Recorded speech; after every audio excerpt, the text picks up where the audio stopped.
Kamu adalah saksi dari semuanya ini. Saudari-saudara yang dikasihi Tuhan, khususnya anak-anakku para calon penerima Krisma yang berbahagia. Itulah kata-kata Yesus menjadi pesan terakhir dari Yesus sebelum dia kembali ke surga. Kamu adalah saksi dari semuanya ini. Semuanya ini yang dimaksudkan apa saja itu? Semuanya ini.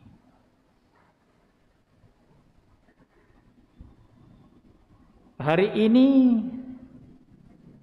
gereja merayakan hari Yesus naik ke surga, dan pesan itu diberikan kepada murid-muridnya. Dan karena kita adalah murid-murid Kristus, maka pesan itu juga berlaku untuk kita. Dan secara khusus pada hari ini menjadi pesan istimewa bagi para calon penerima Krisma. Karena saya percaya selama masa persiapan yang berlangsung 3 bulan itu, kalian telah mendapatkan bekal yang cukup untuk dijadikan dewasa dalam iman Katolik berkat pencurahan Roh Kudus yang juga dijanjikan oleh Yesus dalam Injil pada hari ini. Karena setelah memberikan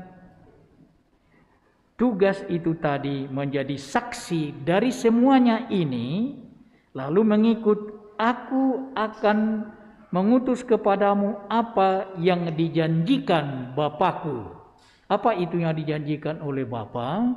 Adalah Roh Kudus. Roh Allah sendiri yang dicurahkan ke dalam hati kita, sehingga kita mampu menjadi manusia Kristen yang dewasa.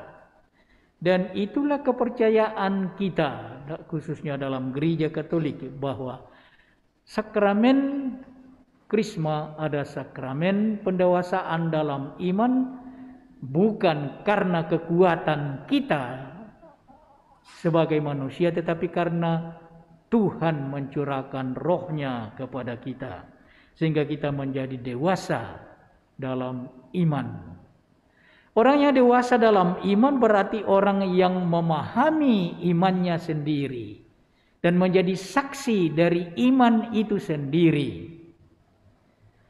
Nah, lalu kalau saya bertanya kepada para calon Krismawan, Krismawati, apa inti iman Katolik kalian? Saya yakin mestinya sudah tahu semua, kan? Tapi saya pernah didatangi oleh seorang Katolik yang mahasiswa muda yang mengaku terus terang terlalu banyak yang telah dipelajari sejak dari mengikuti kegiatan sekami sampai di perguruan tinggi masih ada pelajaran agama, dan begitu banyak, lalu kita tidak tahu lagi ujung pangkalnya mana itu. Ini sehingga kami takut bertemu dengan teman-teman dari gereja dan agama lain, karena seringkali mereka bertanya, apa inti iman kalian sebagai orang Katolik? Dan kami bingung, apa? Lalu saya menyuruh dia mengucapkan syahadah iman kita, dan dia ucapkan tanpa salah satu kata pun. Dia hafal mati. Lalu saya tanya, loh, kau tadi bilang tidak tahu inti imanmu, baru saja kau ucapkan tanpa salah sedikit pun. Baru bilang, oh, itukah dia? Nah, mudah-mudahan para calon Krismawan Krismawati itu sudah tahu bahwa apa yang dimaksudkan oleh Yesus menjadi saksi dari semuanya ini, artinya dari iman Katolik kita, intinya apa? Itulah yang terumuskan dalam 12 pasal syahadat iman kita. 12 pasal itu adalah intisari dari yang diungkapkan dalam kitab suci mengenai inti iman orang Kristiani. Nah, kalau perhatikan baik-baik dari 12 pasal itu, pasal mengenai percaya pada Yesus naik ke surga itu ada dalam pasal 6. Yang dalam syahadat singkat dirumuskan yang naik ke surga duduk di sebelah kanan Allah Bapa yang Maha Kuasa. Itu. Jadi kenaikan Yesus ke surga masuk salah satu pasal dari 12 syahadat iman kita. Lalu mari kita melihat sebentar apa isi dari 12 pasal syahadat iman kita itu. Sebetulnya sederhana sekali. Pasal 1 sampai 8 itu mengenai Allah. Pasal 9 sampai 12 itu mengenai manusia. Itu. Nah, dari 8 pasal mengenai inti iman kita itu, mengenai Allah, itu pasal 1 mengenai percaya kepada Allah yang Maha Esa, yang adalah Bapa. Lalu pasal 2 sampai 7 jadi 6 pasal, setengah dari pasal 5 itu mengenai Allah Putra, Yesus Kristus. Pasal 8 mengenai Roh Kudus. Jadi kita percaya kepada Allah yang Maha Esa, yang Maha Mutlak, Maha Sempurna, Maha tak terbatas, tetapi yang tertuju kepada manusia. Dan manusia adalah makhluk yang terbatas dalam ruang dan waktu. Allah itu tak terbatas. Nah, kalau Allah mau menghubungi manusia, Dia Maha Kuasa. Jadi Dia bisa menjadi manusia karena kemahakuasaan itu, dan karena itu agama mungkin. Sebab kita bisa berkomunikasi dengan Allah, dan dalam iman Kristen itulah yang terjadi dalam Yesus Kristus. Jadi perhatikan baik-baik pasal 1 dari syahadat iman kita mengenai Allah Bapa yang Maha Kuasa, yang menjadi asal dari segala sesuatu, disebut pencipta langit dan bumi dan segala isinya. Itulah yang ditegaskan dalam kitab Kejadian. Allah yang menjadi sumber asal dari segala-galanya. Apapun namanya, itu dalam bahasa Kristiani, bahasa Katolik disebut Bapa. Lalu dalam hal menghubungi manusia, maka sabda Allah itu masuk ke dalam ruang dan waktu, dalam sejarah. Nah, itulah yang ditegaskan dalam prolog Injil Yohanes. Pada awal mula adalah sabda, dan sabda itu ada pada Allah, dan sabda itu adalah Allah sendiri, lalu kemudian menjadi manusia dan diam di antara kita. Dan itulah yang dirumuskan dalam pasal 2 sampai 7 dalam syahadat iman kita. Jadi setengah dari syahadat iman kita, 12 pasal syahadat iman kita mengenai Allah Putra, Allah yang sabda yang menjelma menjadi manusia, dan karena itu agama mungkin. Sebab dengan begitu Allah bisa berkomunikasi dengan manusia bisa berkomunikasi dengan Allah yang tak terbatas. Allah Maha Kuasa, maka Allah bisa masuk dalam ruang dan waktu, menyangkal dirinya, dan dengan demikian bisa berkomunikasi dengan manusia. Dan itulah yang dirumuskan dalam 6 pasal itu. Pasal 2 itu, dan akan Yesus Kristus putranya yang tunggal, Tuhan kita. Lalu pasal 3 itu mengenai Natal, yang dikandung dari Roh Kudus, dilahirkan oleh perawan Maria. Itu yang kita rayakan pada Natal. Yang lalu yang menderita sengsara dalam pemerintahan, itu pasal 4. Yang menderita sengsara dalam pemerintahan Pontius Pilatus, disalibkan, wafat dan dimakamkan. Inilah yang kita renungkan pada pekan suci.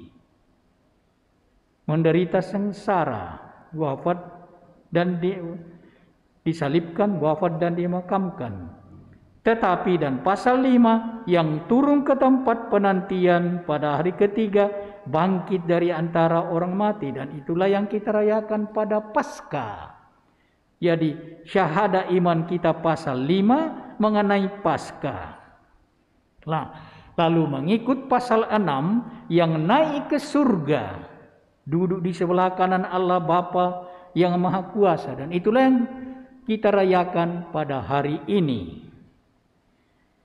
Lalu pasal 7, dari situ ia akan datang mengadili orang hidup dan yang mati. Itu bahwa Yesus yang naik ke surga pada hari ini akan datang kembali, seperti dikatakan di dalam bacaan pertama yang kita dengarkan tadi. Ia akan datang kembali, tetapi tidak lagi dalam wujud seperti sebelumnya, yaitu dalam wujud manusia Yesus dari Nazaret, tetapi dalam wujud roh. Dan itulah Roh Kudus yang hadir dalam gereja. Nah, setelah bicara mengenai kedatangan yang kedua dari Putra Allah, lalu masuklah dalam pasal 8 mengenai Roh Kudus. Aku percaya akan Roh Kudus. Roh Kudus yang dicurahkan ke dalam hati kita masing-masing. Jadi perhatikan baik-baik, pasal 1 sampai 8 itu mengenai Allah. Allah yang Maha Esa, yang tertuju kepada manusia, dan karena itu tidak bisa lain daripada berstruktur triniter. Allah Bapa, Allah Putra, yang sabda Allah yang menjadi manusia, dan Allah Roh Kudus. Nah, sesudah rumusan iman kepercayaan kita kepada Allah yang Maha Esa, yang berstruktur triniter ini, lalu masuklah syahadat iman kita pada inti menyangkut manusia. Pasal 8 sampai 12.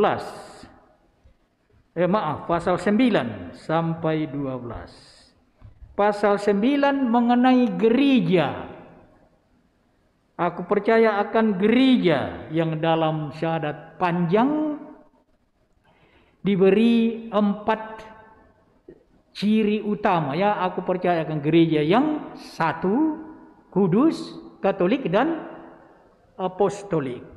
Kita tidak punya waktu untuk merenungkan satu persatu itu, tetapi itulah yang inti ya kepada gereja. Jadi pencurahan Roh Kudus ke dalam hati manusia membuat suatu perkumpulan manusia yang percaya yang disebut gereja. Dan itu adalah kita. Kita adalah gereja. Kita adalah orang-orang yang percaya kepada Kristus, dan karena itu menerima rohnya yang diam di antara kita, dan terciptalah perkumpulan orang-orang yang percaya kepada Kristus, dan itulah gereja. Nah, perhatikan baik-baik bahwa menurut iman Katolik ada 3 jenis gereja. Gereja yang masih dalam perjalanan di dunia ini, bersiara di dunia ini adalah kita-kita ini yang disebut gereja pejuang. Nah, lalu ada perkumpulan dari manusia yang sudah sampai pada tujuan, masuk dalam perkumpulan yang disebut gereja pemenang, masuk di yang kita sebut surga. Nah, lalu masih ada jenis atau kategori ketiga antara gereja pejuang dan gereja pemenang, yaitulah manusia-manusia yang percaya kepada Kristus tetapi masih butuh pemurnian sempurna di dalam apa yang kita sebut api penyucian. Itulah gereja. Jadi manusia yang diselamatkan, kelompok manusia yang diselamatkan. Diselamatkan berkat apa? Dan itulah pasal 10, berkat pengampunan dosa. Dosa-dosa kita diampuni oleh Tuhan yang Maha Pengampun, yang Maha Pengasih. Itulah pasal 10, pengampunan dosa. Dan berkat demikian lalu hasilnya adalah pasal 11 dan pasal 12. Pasal 11 mengenai aku percaya akan kebangkitan, dan pasal 12 aku percaya akan hidup yang abadi. Dan inilah yang kita harapkan sebagai manusia, keselamatan abadi. Kita akan dibangkitkan dan akan masuk ke dalam kehidupan abadi yang berbahagia. Itulah. Dan hanya manusia ciptaan Tuhan yang dapat demikian. Lalu manusia ciptaan manusia tidak. Apa yang disebut artificial intelligence, itu manusia yang dengan akal budi buatan. Itulah robot-robot berakal budi, ya kan? Tapi apa bedanya manusia seperti kita ini dengan manusia berakal budi buatan itu? Mereka tidak punya jiwa, ya kan? Tarik itu daya yang membuat mereka hidup, mati dan lenyap begitu saja. Kita tidak. Kita sebagai manusia diciptakan oleh Allah punya jiwa, ya kan? Yang abadi. Dan itulah yang kita harapkan akan mengalami kebangkitan dan hidup yang kekal kalau percaya pada Yesus Kristus. Jadi itu pasal 11 dan 12 itulah inti harapan kita sebagai manusia yang percaya kepada Kristus. Jadi saya ulangi lagi, khususnya untuk para calon krismawan, krismawati, anak-anakku sekalian, kalian kalau menjadi manusia dewasa dalam iman Katolik, tentu saja diandaikan, dipersyaratkan bahwa kalian tahu apa sebetulnya jati diri kalian sebagai orang Katolik, orang yang percaya sebagai orang Katolik. Itu dirumuskan dalam 12 pasal syahadat, kredo iman kita, yang sekali lagi sangat sederhana. Aku percaya kepada Allah yang Maha Esa, yang adalah Tritunggal Maha Kudus, Bapa, itu pasal 1, Putra itu pasal 2 sampai 7, dan Roh Kudus pasal 8. Lalu mengikut aku percaya akan gereja, aku percaya akan pengampunan dosa, dan aku percaya akan kebangkitan dan hidup yang kekal. Intinya sederhana. Dan pesan Yesus adalah kamu akan menjadi saksi dari semua ini. Inilah inti iman kita. yang harus menjadi keyakinan kita sebagai manusia Katolik, dan kita harus menjadi saksi dari iman ini. Karena ketika kita percaya pada 12 pasal ini, lalu kita akan memperoleh apa yang menjadi kerinduan paling mendasar dalam hidup setiap manusia ciptaan Tuhan. Itulah kebangkitan dan hidup yang kekal yang disebut surga, ya kan? Nah, kamu akan menjadi saksi dari semua ini. Maka anak-anakku, para calon penerima Krisma, moga-moga mulai saat ini kamu sudah memahami apa sebetulnya jati diri kalian sebagai orang Katolik. Percaya kepada iman sebagai orang Katolik. Sederhana sekali, 12 pasal itu sederhana sekali isinya kan. Maka anak-anakku, para calon penerima Krisma, mari sekarang kita melanjutkan upacara penerimaan Krisma ini. Dan jangan lupa pesan Yesus yang naik ke surga yang kita rayakan pada hari ini. Kamu akan menjadi saksi dari semua ini, dari inti iman kita ini, dari 12 pasal inti yang disadur dari sabda Allah dalam kitab suci. Ini intinya, ini inti iman kita sebagai orang Katolik. Amin. Oke, mari kita lanjutkan upacara penerimaan Krisma ini.